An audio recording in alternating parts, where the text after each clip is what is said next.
Greetings, fellow travelers. Welcome on in. This is the RPG Cave level 181.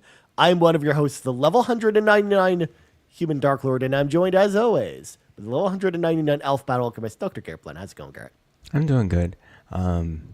So when we hit 199, we're going to have to change it up. Yeah? Here. Yeah. Episode 200, we're going to get out new character sheets, Garret. Again.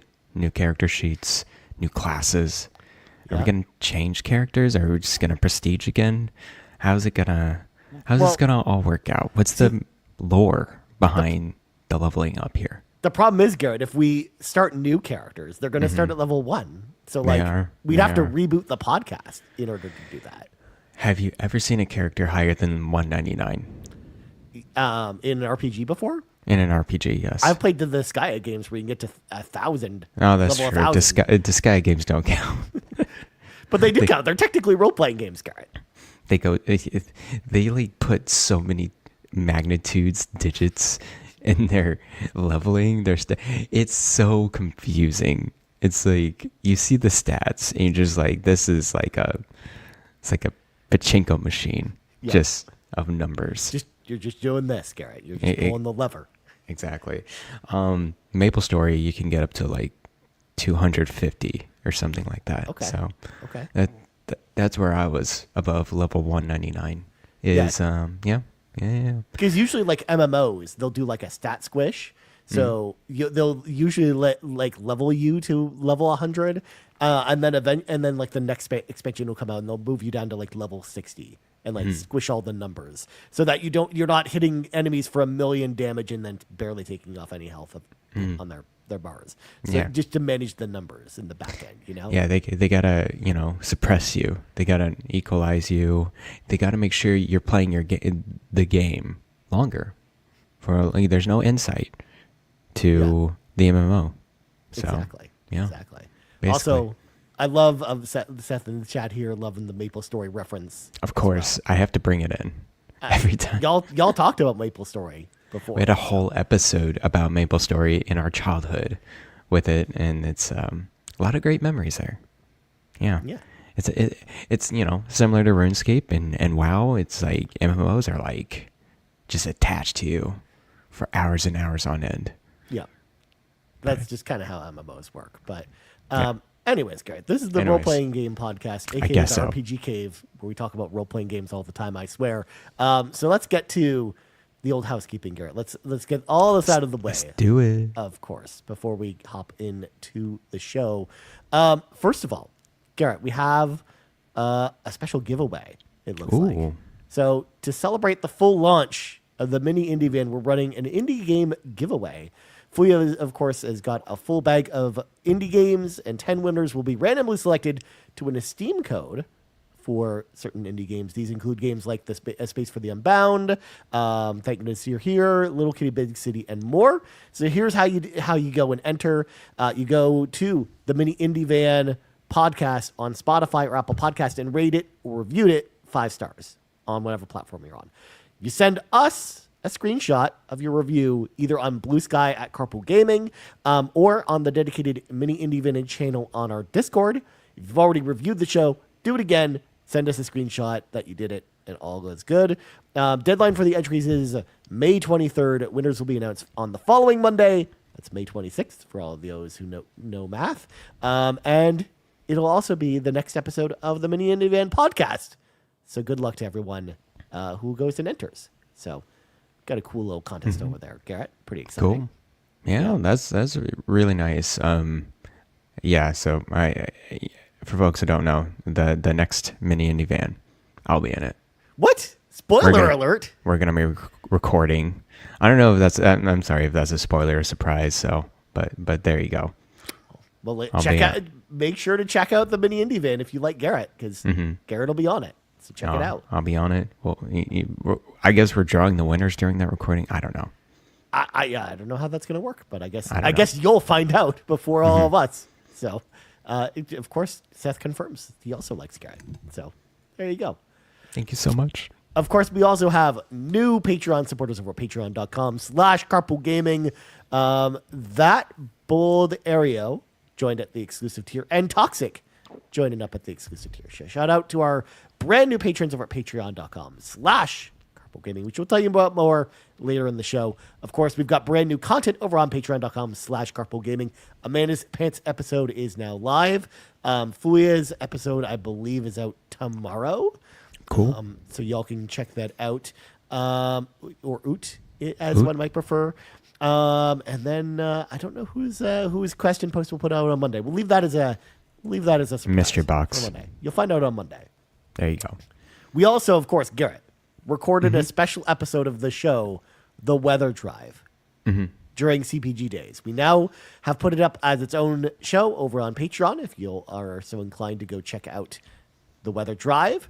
Other than that, of course, carpoolgaming.com for all of your merch needs from Carpool Gaming. So make sure to go check that out as well. But without further ado, Garret, it's now time for your things.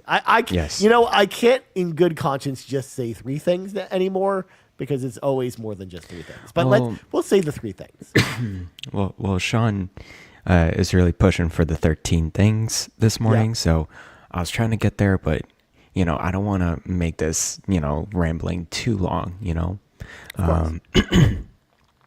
Originally it was 4 things, and then I just came up with like 5 different thng this morning. So we're trying to make it pretty quick here, because we need to get to the games.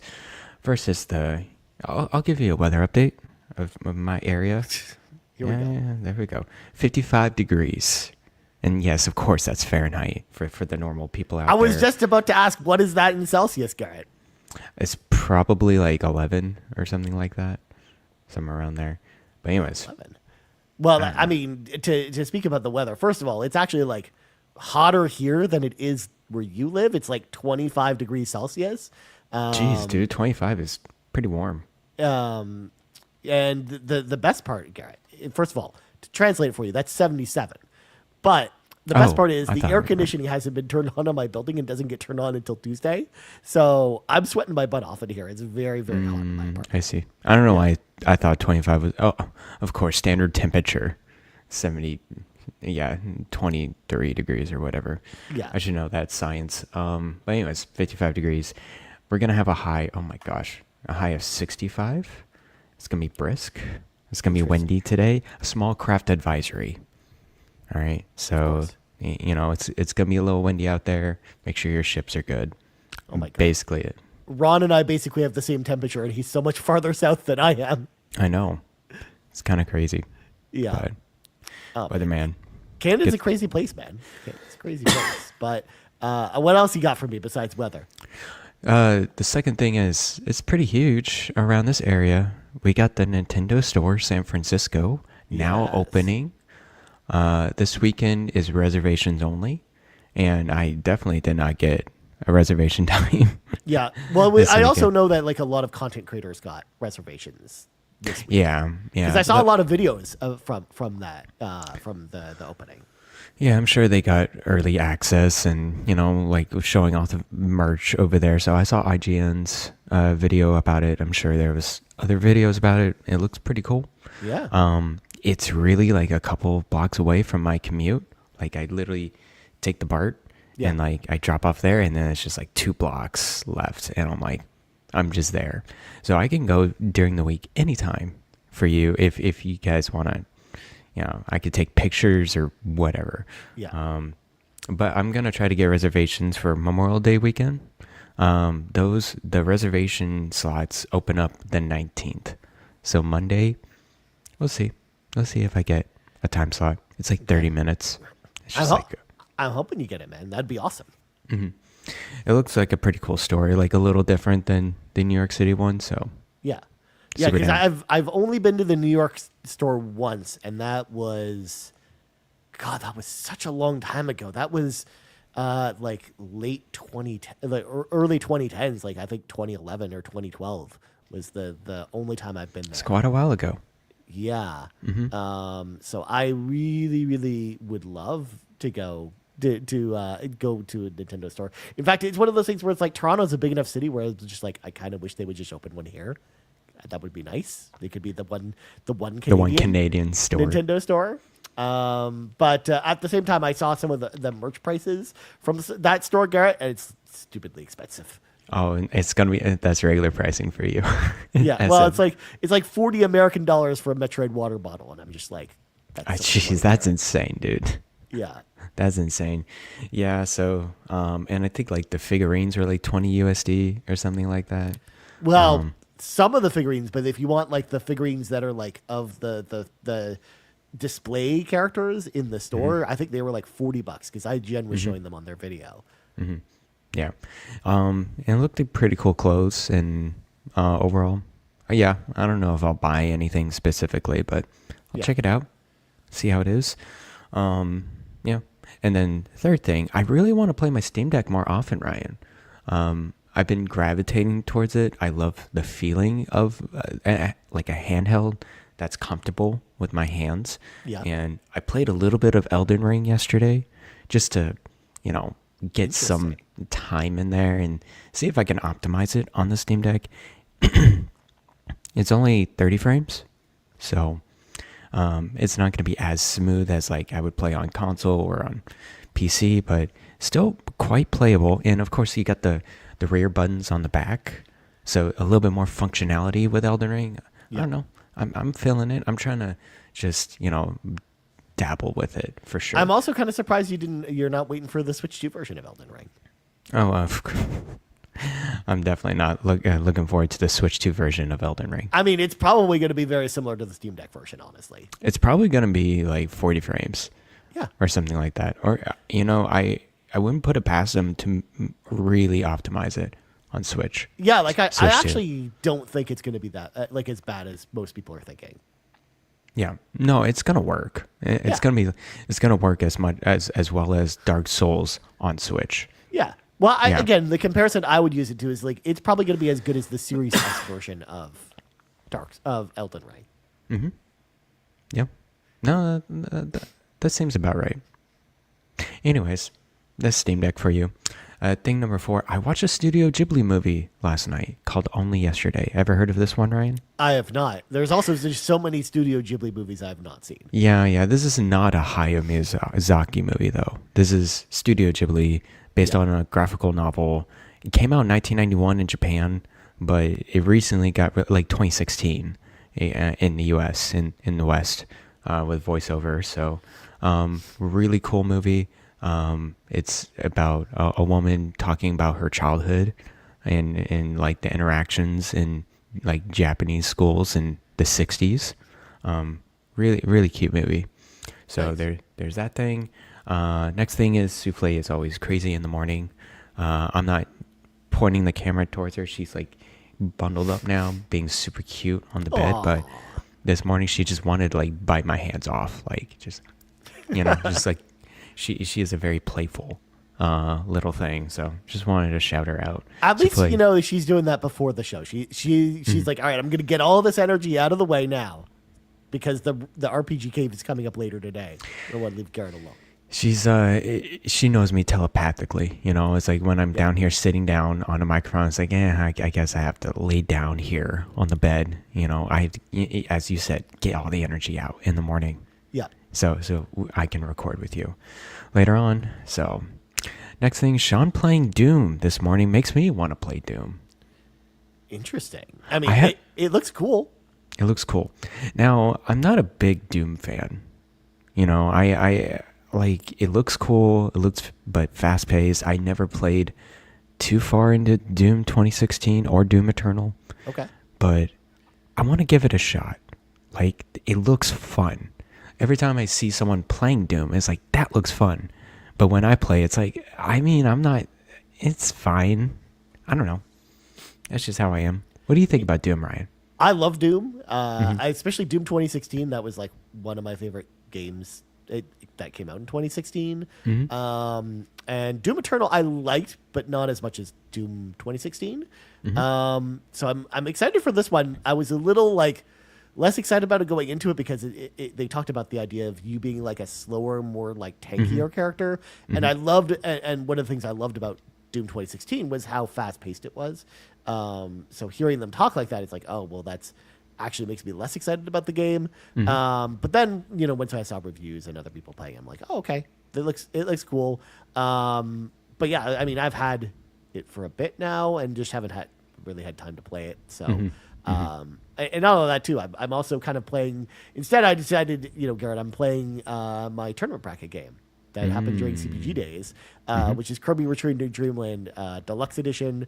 I'm almost done that. I'm going to finish it this weekend. Cool. So I'm figuring out what's next. Maybe Doom is next. What's next? Because I need to figure out what's next between now and the Switch 2 launch at this point.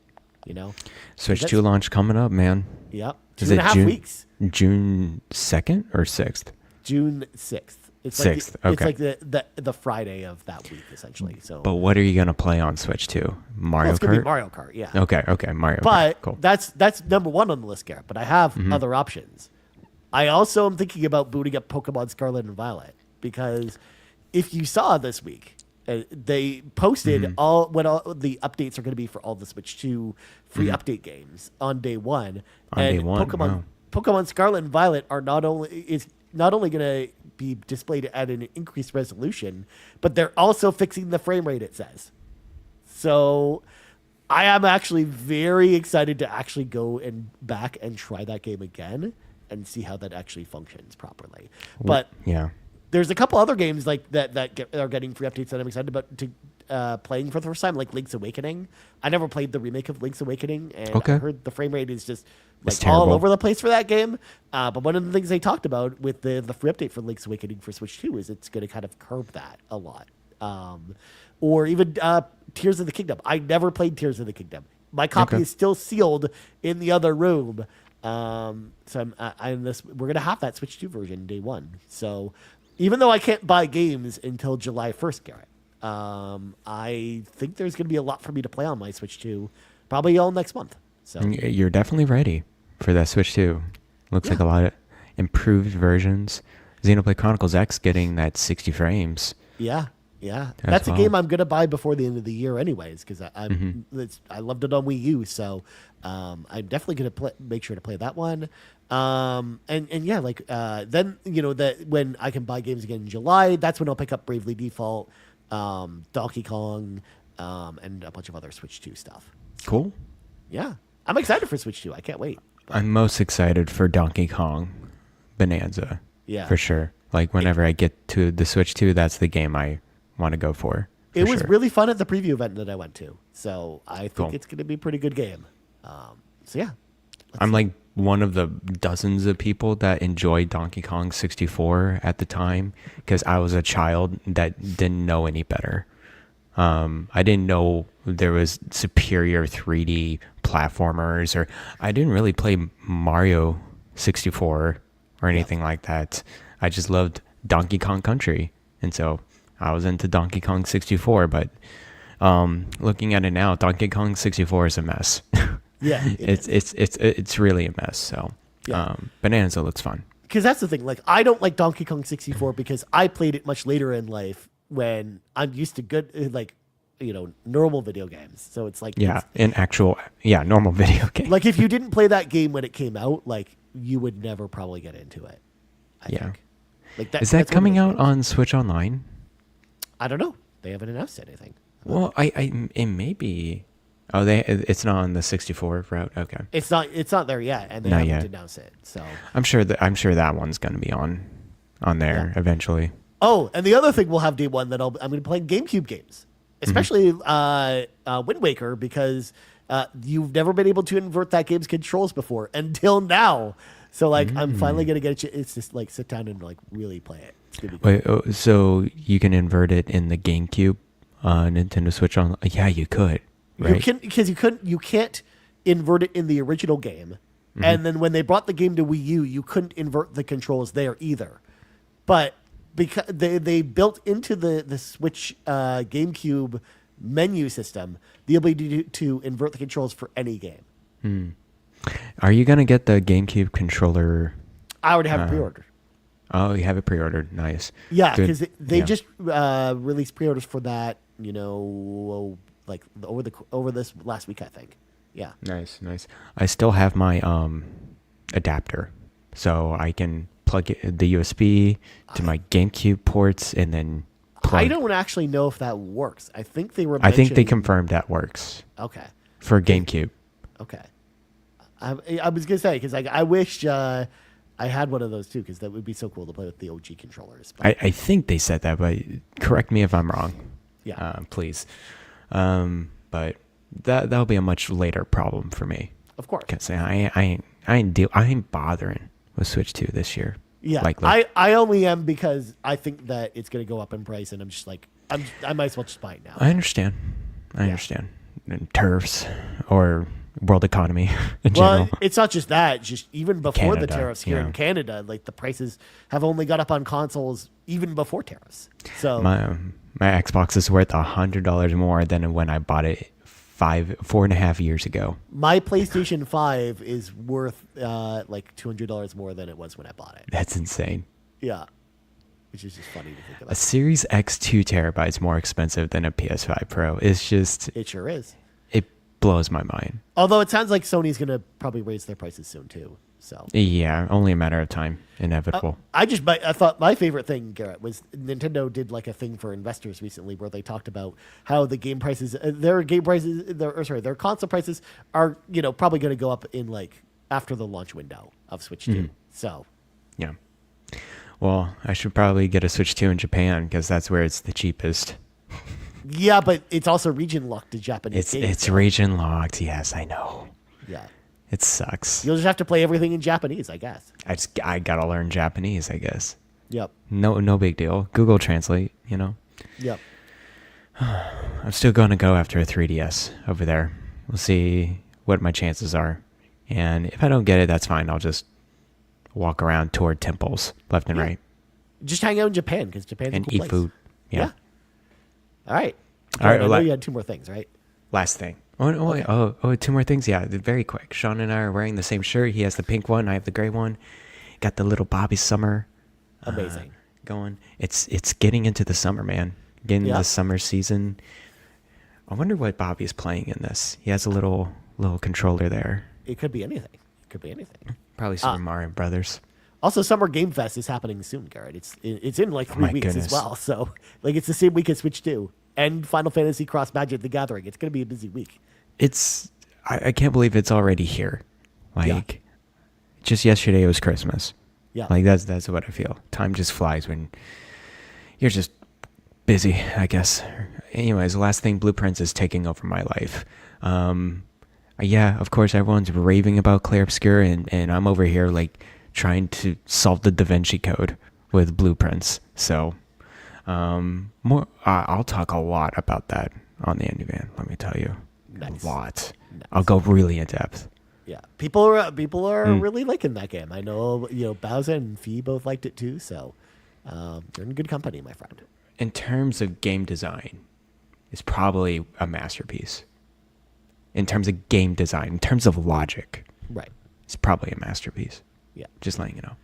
Like that's the type of game that's like too smart for me, but I can appreciate the level, the intricacies and the level of game design that was put into that. But anyways, Garrett. We're done. Before we read from the sacred text, I got a couple small little topics we're going to touch on. First of all, Garrett, we spent a big portion of the show last week talking about Magic the Gathering cross Final Fantasy. we got more spoilers come out this week. In fact, many more spoilers, Garret. Oh my we're not going to goodness. get into. We're not going to get into all of them, but there are a couple we have to at least talk about at least a couple of these, Garret, because there's some very silly stuff that's going on here. So let me just pull up my screen here. So first of all, Garret, we were wondering about what Final Fantasy X cards they were going to show us. We got this masterpiece. Of course, being Inspiring Call, which is a 2 generic mana and 1 green for an instant that allows you to draw a card for each creature you control with a +1/+1 counter on it. Those creatures gain indestructible until end of turn. Of course, this is an old card that's been reskinned as a Final Fantasy X card. But Garret, of course, for audio listeners, on the art, it's got Yuna and Titus laughing, and the flavor text is, ha ha ha ha ha ha. Ryan, when I got to this scene, this is where I gave up 10. But it's so early in the game. I know. I watched this scene. I'm like, I'm so done with this. This is so weird. It's just like, what a scene. What did you think of this scene the first time you watched it? I mean, I can't remember the first time I watched it because that was like 2004. Yeah, 2004, yeah. But after playing the game recently this year, after revisiting it, I was just like, man, it's not as bad as everyone thinks it is. I think there's actually worse acted scenes in this game than this one. Yeah, no, it's true. But this one's the one that turns into a meme, and it's wonderful. And Adam David makes a great point here in the chat. The Titus laugh gets so much hate, but it was supposed to be a forced laugh. It was not supposed to be. It makes sense. And yes, absolutely. It's like this harrowing scene where he's down on his luck, but Yuna convinces him to laugh in order to be positive again. So I just like the animation of it though, like with the chin. Yeah, it really tries like to make the laugh. I guess like movements go like. Yeah, like the chin down and everything is exactly. It's very interesting, but I really like how Magic the Gathering just really gets into the memes here. Well, I showed you after the show last week. I also showed you the SpongeBob cards. The SpongeBob cards are amazing. amazing. The SpongeBob cards had a ton of meme potential in them as well. Speaking of memes, Garret, we also got this masterpiece that I haven't shown you yet. That I have to show you here. This is Suplex. Yes.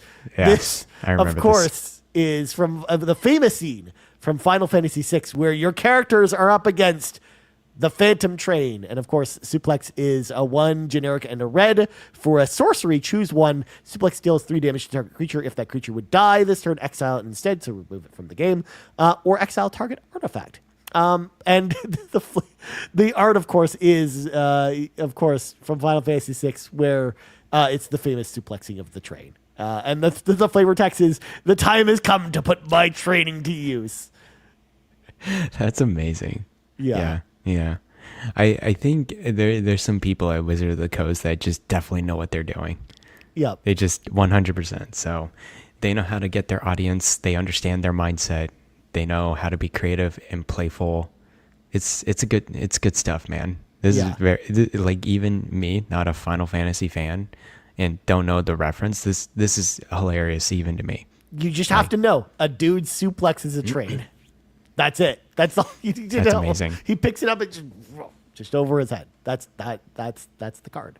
But those are the two kind of meme cards I want to show off, Garret. But I'm gonna stop sharing my screen here because we also got kind of the commander deck list, Garret. Okay. For all the different decks that we talked about. Of course, this is the Final Fantasy 14 one, the only one I'm going to kind of highlight here. And they all, of course, have a bajillion different references to a bunch of different things. But the reason I wanted to show, just to highlight this deck is it's so perfect, Garret. It's got all the major characters from Final Fantasy 14, beautifully illustrated and, of course, really well designed to make them feel like the different characters from the game as well. Like you've got Alice here who partners with Alpha Node, who is her twin brother, and they kind of like, you can build a deck where they're both like the leaders of the deck, and they're designed to like work well together. You've got Hermes, of course. I never expected to see him as a card. He's like one of the antagonists from Endwalker. He makes bird tokens, which of course is very like thematic to his character, as well as you've got Y'shtola, who's all about raining down destruction on your enemies because she's a black mage, and that's kind of her thing. But even little things like the different equipment, because Final Fantasy XIV, as I've told you before, Garret, is a game where you don't choose. You create your character, but you can, when you switch your weapon, you change classes. So they actually made a bunch of different weapons to kind of facilitate that. So you have this job selectability. So when you play this particular weapon, we're looking at the Astrologian's planisphere right now. When it comes in, you can then kind of like, your character becomes that class, and gets some unique abilities depending, and it's all based off the classes from Final Fantasy XIV. So, and there's a whole deck. Yes, this is a whole deck that's ready to play right out of the box. You buy it, and you've got all this stuff, and it's like full of Final Fantasy XIV references. So when I saw this deck, Garret, I like nerded out. I couldn't believe that they built a deck that's just like so 14. Like so all about Final Fantasy XIV. It's built for you, basically. Yeah, this is built for me. So this, of course, is the Final Fantasy XIV deck. Of course, there's one last thing I want to show off. Of course, this is a new card from the set, Garret. But I was so inspired from this new card that I built an entirely new deck around this card. Okay. So this is my deck list for Choco Secret of Paradise. So Choco Secret of Paradise is a 1 generic mana, a green, a white, and a blue for a legendary creature bird, because it's a chocobo. Whenever one or more birds you control attack, look at that many cards from the top of your library. You may put one of them into your hand and then put any number of lands among them onto the battlefield tapped, and the rest into your graveyard. And whenever a land enters the battlefield, Choco gets +1/+0 until end of turn. And if you have enough birds, Garret, with this card, you swing in and sometimes you drop 8 lands and Choco gets +8/+0 until end of turn, and you just murder people with a chocobo. It's ridiculous. So I made an entire deck, Garret, that's just birds. It's a bunch of birds. That's amazing. It's all birds. But I even have like some of the chocobo cards that we talked about last week, like Bart's and Boko, as well as Saz's chocobo from Final Fantasy 13, as well as Traveling Chocobo, which is like the super rare card that of course you can get one of these other printings, like the red chocobo and the chocobo and stuff. So that was my week, Garret. I built a deck full of birds and chocobos. So are you able to get the cards that you don't have? Are you able to get them? I have a lot of these, but otherwise I would have to buy like the cards I'm missing. Like obviously I don't have any of the Final Fantasy cards, but I have a lot of these birds already because a lot of them are like very, very cheap common cards. In fact, the entire price of the deck, if you price it out, is about $400, but a lot of the price for that is literally the pre-order prices for the Final Fantasy cards because they're so expensive. Got it. So when you purchase the Final Fantasy cards, is it just that individual card, or are you going to have to get them in a pack? I'm going to have to, you can either open them in a pack or buy singles. So you can buy them a la carte. That's interesting. Yu-Gi-Oh is always like, hey, try your luck in these packs, and that's pretty much it. Now, when you play Magic: The Gathering Arena online, Garret, like the online program, you'll open random packs of cards to get other cards, but you also can earn wild cards from opening packs that allow you to pick up the singles you want. But most people who play the game, Garret, will usually, like if they're not playing a precon, like the deck I showed you earlier that's all put together right away, they'll build their decks this way on like an online site like this, and then you can go buy them. In fact, there's an option on this site in particular, Moxfield, where you click the buy button and you can just buy it from any of the retailers. And it gives you prices for the different places. So there you go. That's more Final Fantasy Magic: The Gathering. In fact, I'm going to announce this now, Garret. But during Summer Game Fest, we will not have our normal recording because obviously it's Summer Game Fest weekend. So we will not be doing a normal recording. However, once the Final Fantasy cards are all unveiled, which will happen before Summer Game Fest, I will be pre-recording that week's episode where I will literally be only talking about these cards. Where I am going to tier rank all of the commanders from the set, and right now there's almost 100 of them. So it's going to be interesting. You're going to have a full-on tier rank S to D tier or whatever. It's a solo podcast, Garret, and it might end up being 3 hours long. Yeah, that might be pretty long. 100 commanders. Yeah. Well, and that, again, they're not finished spoiling the set yet. So it's 3 weeks of spoilers, and we're only in week 1. So it's going to be a lot over the next couple weeks. So, yeah. There we go.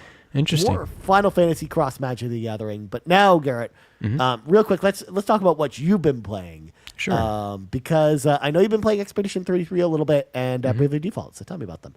Yeah, so, I mean, there's not too much new information than coming from last week. I've been digging myself into more Clair Obscur.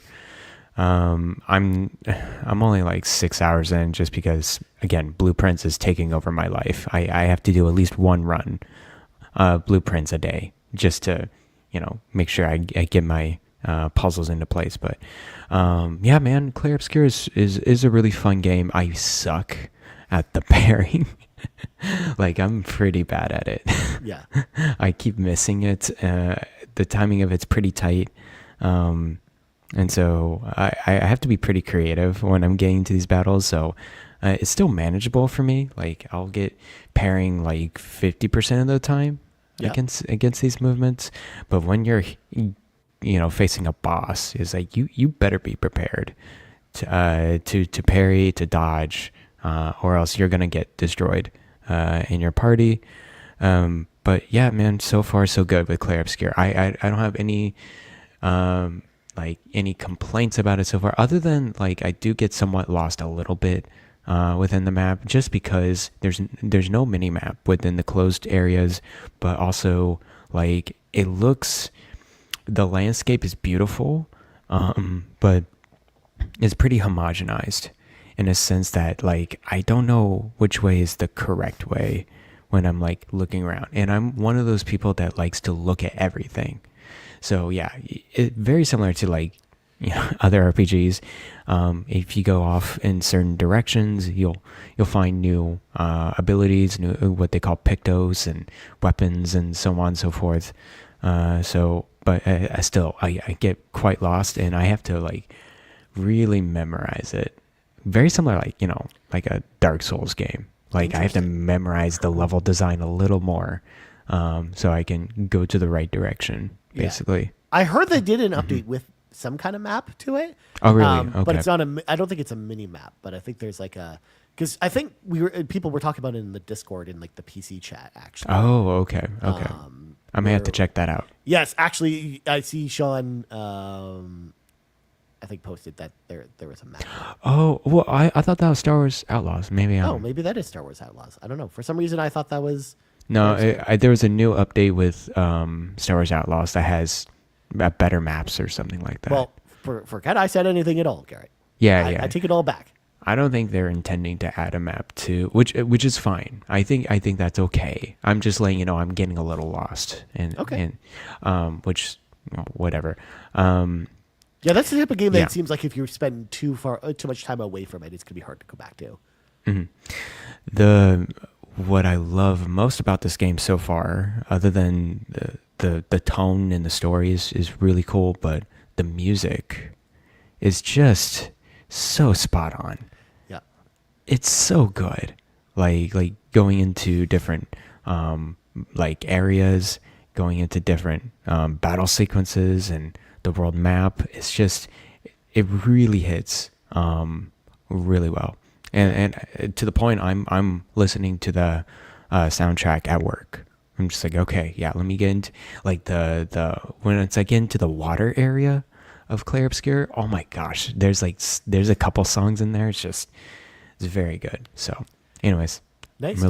I'm really enjoying it. It's just I'm nowhere near to give you a definitive opinion of it just yet. So well, I think we'll kind of talk about that like once you and I both finish that game. We'll kind of do like a more definitive kind of talk about it. Yeah, and I know Sean's really into it. Like he just wrapped it up last week, so maybe we can grab him in if he has time. Maybe. Anyways, so that's Clair Obscur, and then I'll definitely once I don't think I'm gonna be done with Blueprints like 100% because there's so many puzzles. But once I do the main thing, I'll probably move on to Clair Obscur, basically. So yeah. God, you're juggling so many games because then you got these two and also Bravely Default as well. So it's so much. The Bravely Default is really nice because I only play that on my commute. Right. Yeah, so it's totally fine. Bravely Default, I'm really into it. Like, I didn't know I was gonna fall so hard for this game because I've given up on it multiple times, but this seems like the playthrough of like, oh yes, I love this classic turn-based style. I think I just miss it, like the Octopath Traveler, the classic Final Fantasy. Like, okay, I go, you go, and it's a very solid game. I'm to the point of the Fire Chrysalis, which is the third one, and this is about where I gave up the last time. Just because there was just one boss in there that was a little too much, but I feel like I have a much better ability or a much better understanding of this game now. I have a good squad. I have a good set of jobs too. I'm keeping up with the guy to make sure I'm not missing any jobs. I just got the pirate job, and so I included them in one of my party members. You got to try them at least once, But yeah, that's a game like I'm so excited actually to try and get back into with Switch 2 when the HD remaster comes out, because that was a game where I got to the end game portion of the game and it definitely fell off a cliff for me at that point. But I want to give it a second chance as well.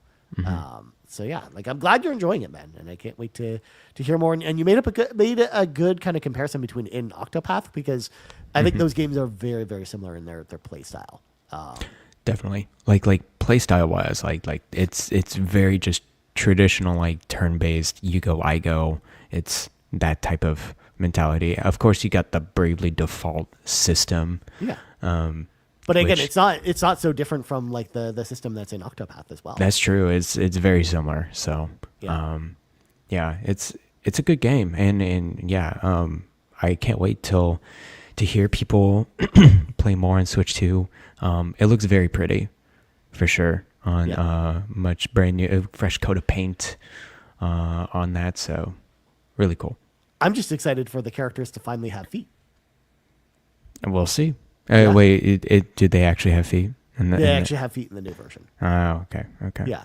It kind of ruins the charm a little bit. Like if they ever brought back Fire Emblem Awakening Garret to a modern console and they gave the characters feet again, and it would look really weird.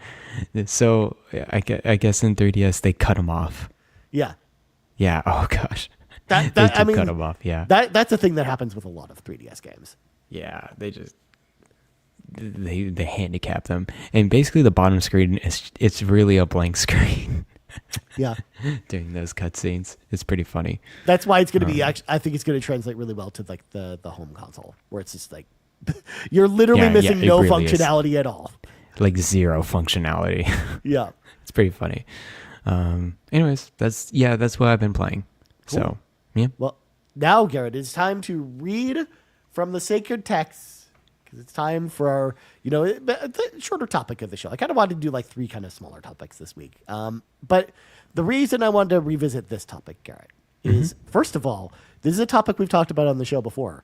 But the last time we recorded a show with this topic was like almost 2 years ago. And a lot of collections and ports have come out since then. So a lot of our answers actually aren't actually valid at this point. So I wanted us to kind of sit down and just talk about like some of the remasters and ports that we want to come out. Obviously, with the Lunar collection, with the Suikoden collection, we've got a lot of really good ports of role playing games and remasters of role playing games recently. Really fulfilling a lot of like our wish lists. So I'm curious to know like what what games do we really want to see come back and get like a brand new port in some way. So I'm going to start it off because there's the of course we talked about Final Fantasy earlier, Garret, and we've had every single Final Fantasy game, like all the mainline games, get ports to other consoles, except for one, and I've been waiting for this. I've been wanting this to happen at some point, but the Final Fantasy 13 trilogy. So yes, Final Fantasy 13, 13-2, and Lightning Returns. They are available on back compat on Xbox One or Series X, and they look gorgeous there if you want to play those games. And of course, you can play them on Steam, but those versions aren't as good. But otherwise, if you play on any other platform like PlayStation or Switch, first of all, these games never came to Nintendo platforms, and they're on the PlayStation 3 if you want to play on PlayStation. So it's and again, in the era where we have had all the other Final Fantasy games like re-released, like why not these ones? Is kind of the question I ask. Where yes, I know that at the time they weren't as well beloved as other games. Like people thought they were too linear at the time. But like, let me tell you what, friends, I've gone back and played these games. Plus, I've played Final Fantasy X, and like I honestly found Final Fantasy X more linear than Final Fantasy 13 did. And like people were expecting this massive open world, and it wasn't that. Like I think it was just people had the wrong expectation for these games when they came out. And even though the story itself, is not for everyone, like I can definitely understand why people wouldn't love the story in the Final Fantasy 13 games. I do think they're really good games that a lot of people really slept on, or just need to revisit with like a fresh, lens. And like a re-release just on all platforms, they could just re-release them as is, but just upscaled visuals, kind of like they did with, Final Fantasy VIII, and it'd be totally fine. Obviously, though, what I would really love for them to do is to kind of, do what they've done for their other remasters and kind of add like some quality of life improvements, maybe allow you to speed up the battles, maybe allow you to, like increase your stats so you can cut down on grinding if you want to. Like I would love if they added some quality of life things to it and kind of did like a re-release that way. But that'd be cool. These are games that deserve to be played, and they're an important part of history because again they're Final Fantasy mainline games, and really the only ones you can't play on every platform. So I think they deserve kind of a re-release here. But cool. Yeah, that sounds good. Yeah, I never really touched Final Fantasy 13. I actually really didn't know it existed until I heard it, like much later, like at least a few years later, that was a thing. But yeah, it seems pretty closed off. And we kind of, I keep hearing from people like kind of mixed things. Some people just don't like it at all. And then some people are like, we need a new, fresh audience to be exposed to this, just to revisit it and see how it is now versus at the time. Because it plays like a modern turn-based role-playing game. Like it plays closer in combat and field to something like Metaphor or interesting or Persona than it does to some of the older Final Fantasy games. Because you've got like it's turn-based, but it has this really like fast-paced actiony focus on to turn-based, like where you're executing commands and you can kind of have it like duplicate the commands over turns if you're going to keep using the same commands, which is interesting. But battles move at a really fast pace, and it's more about staggering the enemies and doing a ton of damage versus versus just something like Bravely Default where you're just attacking and defending like normal. And of course you've got elemental properties that then increase the stagger gauge. Like it very much plays like something like Metaphor does, where it was about something similar, where it's like you're staggering the enemies to do extra damage to kill them quicker. Cool. Yeah, but sounds good. Yeah. I've got a couple other ones, but I kind of want to hear some of yours, Garret. Yeah, I threw some things on the docket just to see if we could just bounce around different things. We don't have to cover all of them. But, we're not doing this like a big kind of topic. We're going to just bounce around a little bit here. The first thing that really came to mind, which was pretty interesting because we get so many ports, remasters of the series Pokemon but I think it's in dire need. There's been a dearth of just like a good, I would say like a good modern Pokemon game. It's just been a while. I mean, I loved Legends. It's a great game. Of course, with Scarlet and Violet, it was just performance-wise was a mess. So I really want them to go back to their roots, let it perform really well, and then just follow a template. Just like, hey, go back to this game with fresh graphics and a new sense of features and everything. Just really think about what made you successful in the beginning and then just put it forward. So I think it can't be any better than Pokemon Silver, Gold, Crystal. So just like a mix of them. It could be like 2 versions. It could be 1 version or whatever. But basically just have the current engine of the Pokemon games, explore a little bit more features like you've done with Alpha Sapphire and Omega Ruby, and just get into it. Like, because I know we have the remakes on the DS, but you know that came out 2009. You know, that's been 20, like not 20 years, but like 16 years ago now. Yep. So, and we had these games on 3DS Virtual Console, but yes, besides that, they haven't really received any kind of re-release at all. And I think this set of versions is probably the like I really enjoy Blue and Red. Don't get me wrong, but this set gen also includes the Kanto region, so I feel like it's the more definitive version of the classic Pokemon games. I think a lot of people really enjoy it. No, I'm not asking for a Let's Go version of it, but pretty close to it. Yeah. Like nice. Like something a little bit better, like a little more improvements than something like, Brilliant Diamond, Shining Pearl. Mm-hmm. Like something between that and Let's Go, I'm assuming is what you're talking about here. Yeah, Brilliant Diamond and Shining Pearl, and that one was a rough one. It was solid. Oh, I finished that game this year, if you remember, goodness. for the first time. I'm sorry. It is really just in the same. It's really the same exact version of Pearl and Diamond, but in a chibi version on the Switch. So I don't begrudge people like thinking that game was not that good, because it doesn't really age well that much. What I want them to do is like really remake it for this set of versions, similar to what you see with Scarlet and Violet, like that type of engine, but not open world, right? It's going to be pretty linear. That's what I would just really like out of the Pokemon company. But anyways, that's my first game. That's a good one. Garret, I'm going to bring in for my next contribution, of course, Kevin Ainsworth. Mm-hmm. Kevin Ainsworth. The press pool, who asks, yes, why is Bandai fumbling the Tales anniversary so hard? We got Tales of Grace's F Remastered this year, which was great, but since then, silence. They've said they have more to share this year, but we've heard nothing. So I'm glad you asked, Kevin, because the next thing I wanted to throw in here, of course, in the pool of games is more MOAR Tales of games, Garret, because there are so many Tales of games that deserve kind of the re-release treatment. They don't even need like a full remaster. I would almost love that if Bandai Namco just put out a collection of 3 or 4 of these older games and just we're like, here you go.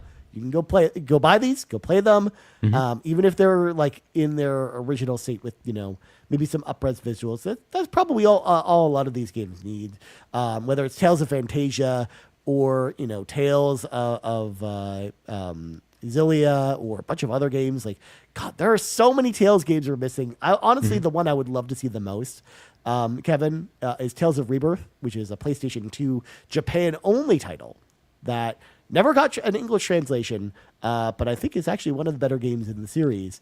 And I would love if they did like an English translation of that for the first time, to just bring it out and just do a re-release of it. That's it. You don't need to remake any of these games. Just re-release them, I think. Like that, Bandai Namco announced this like Tales Remastered project. Like there's going to be like funneling out a bunch of Tales games, and as Kevin mentioned, they've mentioned nothing since Tales of Grace's F came out. So I'm hoping that when Summer Game Fest rolls around in a couple weeks, Garret, that maybe we see more of these games. But like, I just want more Tales of games, man. I just want more of them. Please, just Bandai Namco, just give us more of them. I don't really care which ones you pick. Just pick more. Just give us more of them, please. More. Yeah. At this point, like I will take anything that you're willing to give me at this point. It sounds like you really want a collection of older Tales games, basically. That's honestly what the dream scenario would be for me. Would be like a collection of like 5 of these games. Okay. Like the Pixar remasters. Like what they do with the Tellier games. They like smash them all into a collection. Sell it for, like a... Yeah. Even if it costs more than a normal game, I'm okay with that. Like I think that's an okay thing to do with a collection of 5 games. Like I'm one of the people that didn't complain about the Final Fantasy Pixar remaster when they announced that it was going to be more than normal price to buy all the games, because like that sometimes if a collection's good enough that maybe it is justified. They did that with the Tellier games, but they also did with the Etrian Odyssey games as well. They're like, hey, here's a compilation of 3 of them. Yeah.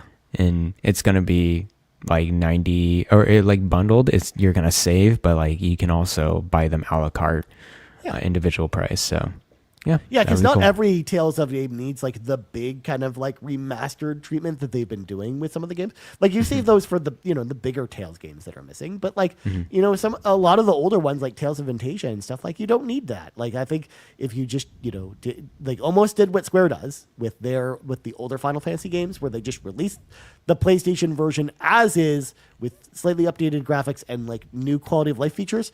That's it. That's all you need to do with some of these games.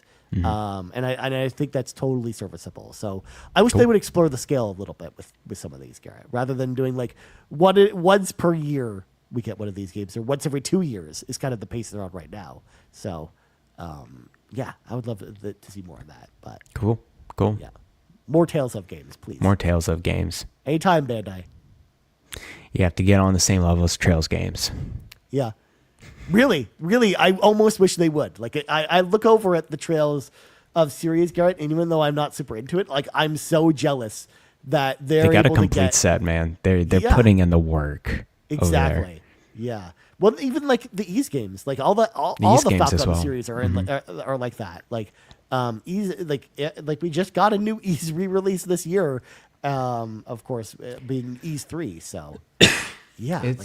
More of that, man. It's so interesting, with the Falcom Bros, that company, they really understood how to streamline, and the games over to the West, and like really make it efficient for them. I think they just kind of understood. It's like it's worth it. It's worth the investment to do that. So they just get NIS to do all of them, and they just pump through them through the translations of those games and just get them out there, man. Super cool.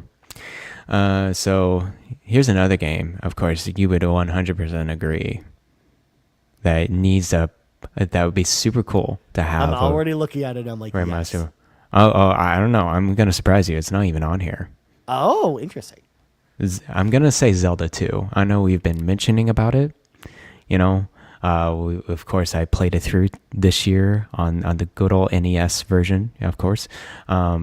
This game needs some sort of remaster of some kind. Like, give it a fresh, and I don't want to change the, of course, the level design or the gameplay or whatever. Just make it more quality of life. Make sure it has better, I guess, physics or whatever. Make it more generous. Yeah. But like all in all, the blueprint of Zelda 2 is good. It really is good. We just gotta get that quality of life into there, and I think that could be a very surprising game to people. I think a lot of people would enjoy it. Oh my God! Look at you! I'm so proud of you, Garret. You're on the. I finally converted you. You're on the Zelda 2 train. Finally. I'm on the Zelda 2 train. But I, of course, I understand it being an old game. I understand being an obscure game as well. It's old and obscure. It's a game that's got problems, and that's okay. Yes, of course, it's going to block many people of getting into it. But I really think the blueprint of that game is fantastic. So it needs to be in a more modern setting. Give it a fresh coat of paint. Be it like Super Smash Brothers 2D Link going on there, and then make sure you're just a little bit more generous on the lives, a little bit more generous on the blocking and dodging, and make it feel really good. If you make it feel as good as Super Smash Brothers, that would be pretty nice, actually. So, although I'm not gonna lie, Garrett, with the cell shading the way it is right now, like I almost wish instead of doing like the Super Smash Brothers link that they do something like this, like go back to like this art from the manual from Zelda 2. Oh, that'd be cool. Like, look at some of this art, dude. Like, it looks so cool. And I wish that they would do more of this type of thing. Like, they could like glow this up and make it look really, really cool. That would be really cool. Yeah. But yeah, like doing a game in that style, I think would be super cool. So, because like what I've always wanted them to do, honestly, after playing Zelda 2, is even if they didn't give us a remaster or re-release of it, like I honestly would love to see them return to that formula and just try like a modern game in that style. I think that would be really interesting, like almost like Metroid Dread, but with Zelda, but in the like, kind of that style. So yeah, I think Nintendo probably looked at everything about Zelda. Like, okay, what about Zelda 2? They'll probably be like, it's a little too out there, a little too different. It's not worth the return of investment into that game. We're just not going to bother with it. I don't think we'll ever see this type of game from Nintendo. Of course not. Yeah, I don't think it's in their wheelhouse, but one can dream.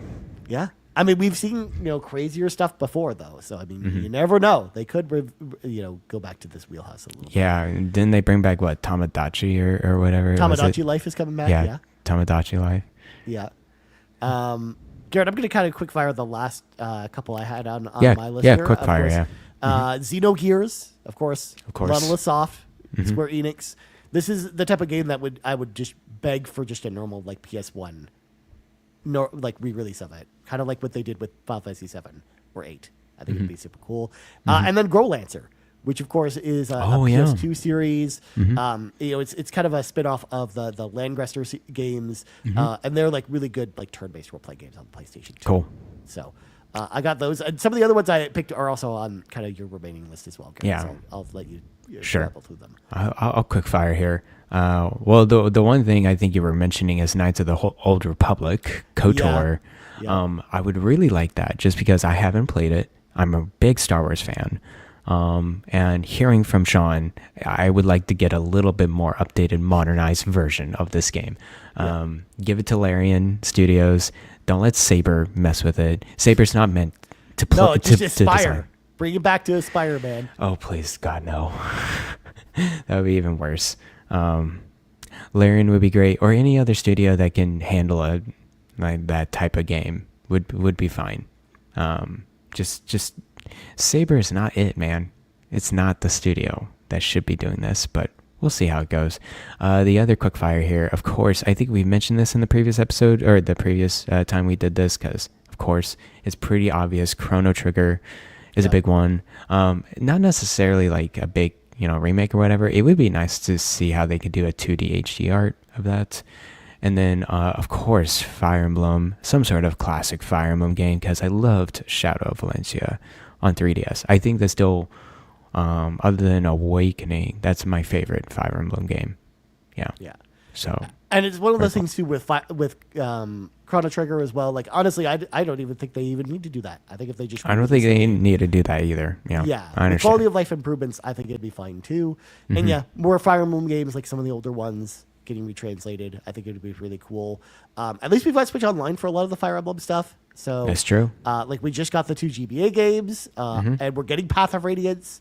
I would imagine with mouse controls, it's a possibility this generation with Switch 2 that we get Wii Virtual Console or Switch Online, which will then have probably Radiant Dawn, which is the sequel to Path of Radiance. So I think we're getting a lot of that stuff on Switch Online, which is for sure. Good.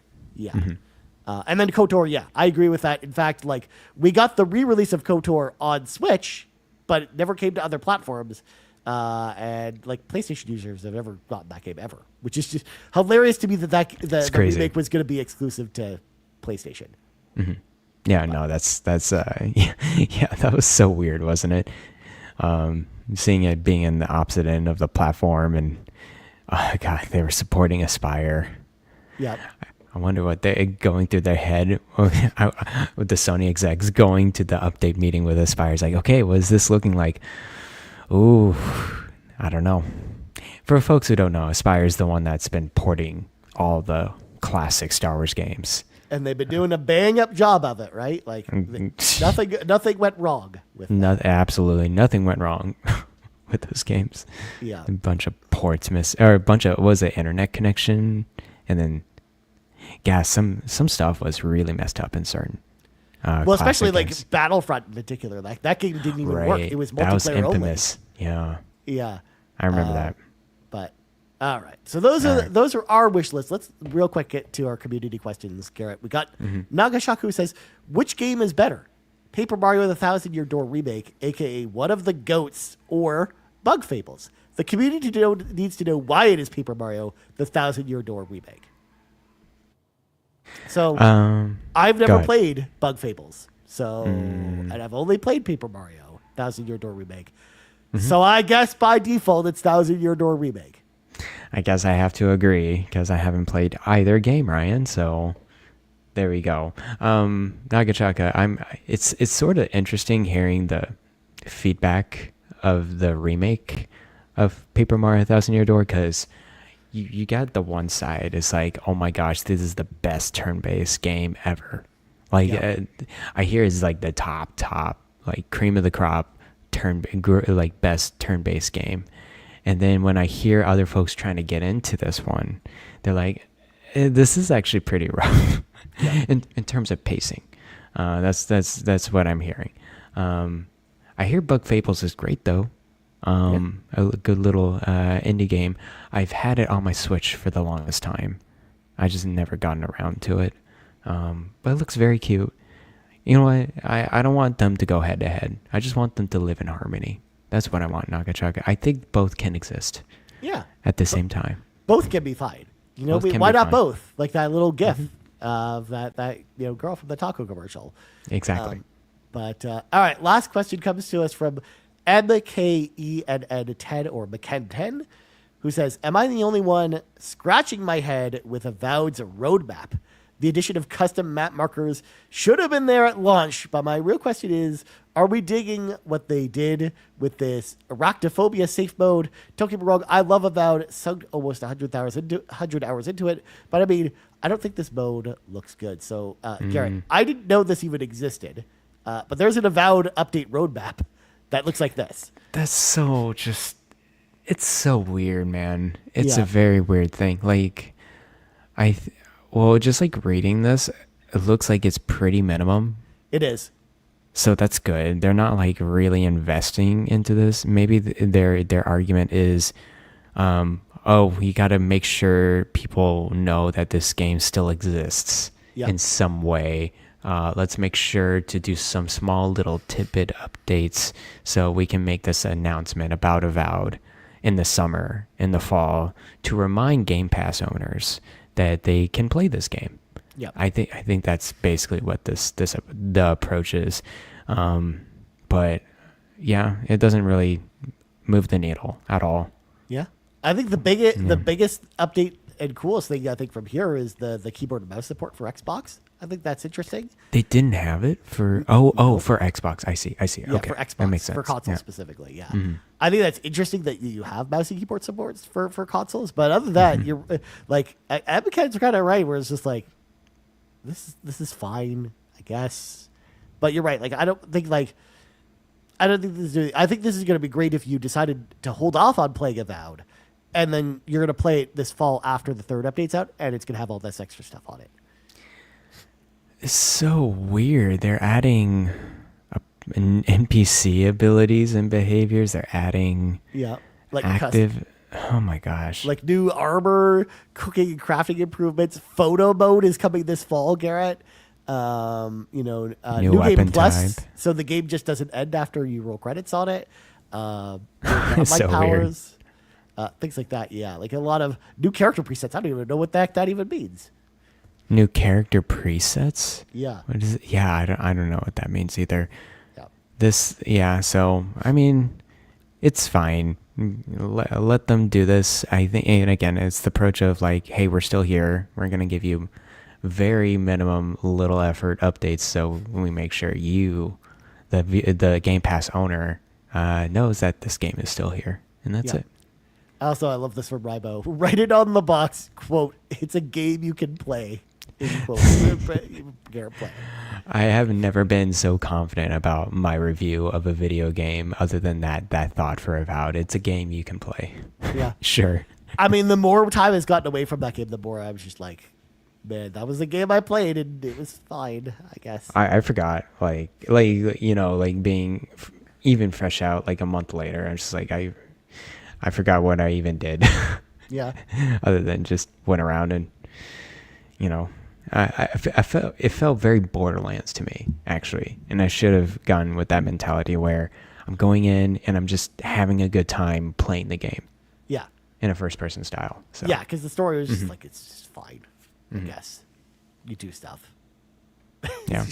That was a description. Well, Garret, I think that's going to do it for this week's episode of the RPG Cave. But before we go, of course, we got to say thank you to all of our patrons over at patreon.com/carpoolgaming. Starting with our ultimate producers, Jonathan Brown, the man behind the music on the Xbox Drive. You can find all of his music over at his Linktree, linktr.ee/pme.jib.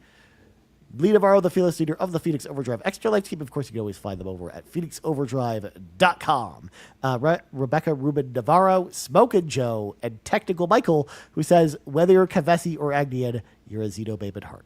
Nice. Links to all of our ultimate producers can always be found in the description of our podcast, so make sure to check them out and support them because they support us and they're really awesome. Our platinum producers, Angel Patton, Peje, the Captain, and Tim Paullin, and our gold members, Adam K, Anna, Awesome Dave 1337, Brad Moore, Brian Reese, Cecily Carrozza, Dan and Luma, Dannohh, Emily O'Kelly, John 32, Laura, Liger 1330, Mr. Giggles, OldMrFrump, Patrice Mallette, Stephen Keller, and Tony Baker. Huge thank you once again to all of our patrons over at patreon.com/carpoolgaming. If y'all want to hop in the car with us, head over there, choose the tier that's right for you. And now, Garret plugs go. You can follow me on Blue Sky. At Bland Explosion, and you can follow me on Backlogged as well. I'm looking at my Backlogged, and I definitely need to update it. I have blueprints on here, but I definitely need to put Clear Obscure and Prelude to Fall in there. So I will do that right after this. And yeah, that's pretty much it. Those are the 3 games dominating my life. And then I'm actually almost ready for Cyberpunk, Ryan. Like, oh snap! Here we go. Like once we're done with these games, what else is left? I mean, there's so many RPGs I could play right now, but you could. I'm feeling a Cyberpunk. Like that looks good. That looks really good on Xbox. That's gonna be a nice like meaty game over the summer too. Yeah, definitely. And if you play it on Steam on your computer, you then can play it on your Steam Deck on the road, and it could be like both your. It's good stuff. Yeah, I can play on a commute. Yeah, maybe. Exactly. Maybe. Yeah, that's pretty much it. Yeah, I'm excited to play that along with you because I will also be playing Cyberpunk at the same time as well. Like we talked about that where we're gonna try and both play Cyberpunk and then to have a conversation about it. Then Garret, honestly, I can't wait for when you finish Cyberpunk because the next game I've got for you, dude, I can't freaking wait for you to play this next game after Cyberpunk. Looking forward to it. We'll get there this year. Which, by the way, definitely. Garret, I'm excited. I think like one of these episodes coming up, it's been it's the 2-year anniversary of us doing Garrett's Backlog Adventure. So I'm kind of thinking we like a retrospective. Yeah, we almost need to do a retrospective on this. Yeah. It's not much.